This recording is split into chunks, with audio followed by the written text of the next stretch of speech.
I want to dance with somebody. I'm sorry. That's the title of the new Whitney Houston biopic movie, which I went to go see yesterday, and it was not great. Here's the thing. Most people who will watch this film will enjoy it somewhat.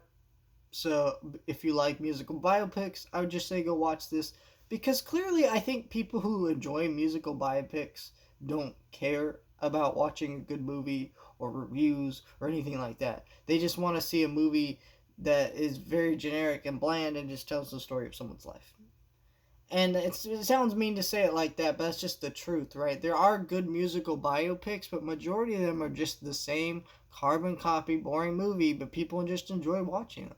The Aretha Franklin one should not feel the same as a Whitney Houston movie. These very different artists and styles of music and people who had very different lives and upbringings. It's really interesting to sit here and watch these stories about these people, right? But there's also, like, you need to understand that these people are very different people, and you're watching movies that all feel the same. It just kind of feels wrong.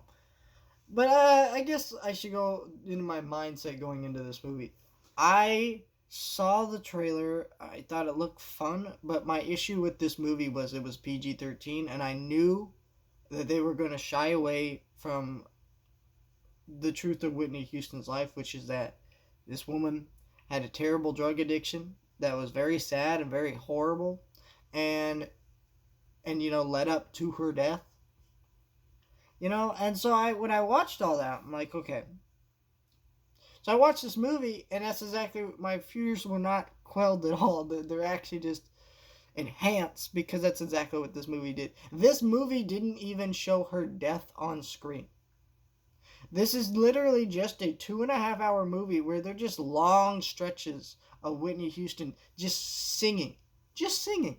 And, like, I know part of musical biopics is you do want to see the artist perform. You do want to see them, sing their biggest hits. Whatever. I get that. But they're, like, most musical biopics, the sequences aren't as long as they are here. They're really long here. And so you don't get a lot of, like, Whitney Houston's real life. Everything negative, they shy away from. They do show her marriage to Bobby Brown, which most people will tell you is a pretty shitty thing that happened to her, and had a part in her drug addiction and other problems that she was having going on, right?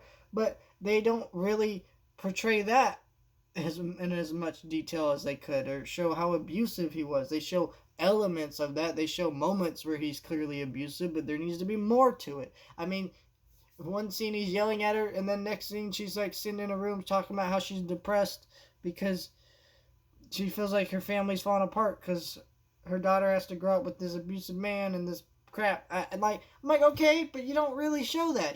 There's so much of this film that they just shy away from, and that's the problem with these biopics now, is you got people who are artists, who are screwed up people, and they want to shy away from every piece of negative thing about their life. But you're like, okay, but I came to see the story of this person. I want to see it warts and all. If you ain't going to show it to me warts and all, why am I even watching it?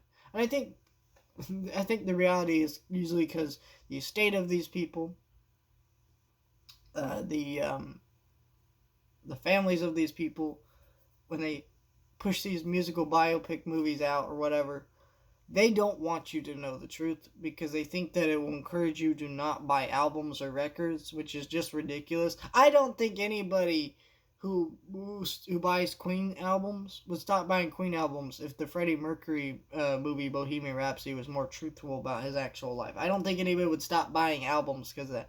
It's just really disappointing. And this is a one where I'm like, it wasn't even entertaining to me. It was just boring, like, because it was just long sequences of this woman singing, and she's great. I love Whitney Houston, but, like, you're watching this movie going, okay, you're singing, but there's not enough about your actual life and your story, and it was just not very good, unfortunately. So that's my thoughts on I Want to Dance with Somebody.